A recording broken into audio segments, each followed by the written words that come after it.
ಧರ್ಮಶಾಲೆ ಕರ್ಕೊಂಡು ಹೋಗೋವನು ತಪ್ಪಿ ಇಲ್ಲಿ ಕರ್ಕೊಂಡು ಬಂದವನೇ. ಹೋಗೋಣ.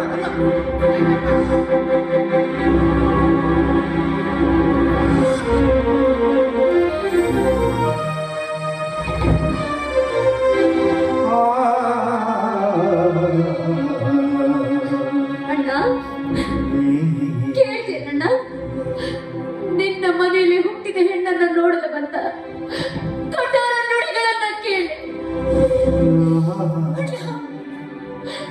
ನಿನಗಿರೋದು ಒಬ್ಬಳೆ ತಂಗಿ. ಆ ನಿನ್ನ ತಂಗಿಗೆ ತೊತ್ತನ್ನ ಹಾಕೋದಕ್ಕೂ ನಿನಗೆ ಬೇಜಾರಾಗ್ತಿದ್ದೇನೋ? ಎಲ್ಲಾದ್ರೂ ಕೂಲಿ ನಾಲಿನಾಗಿ ಮಾಡಿ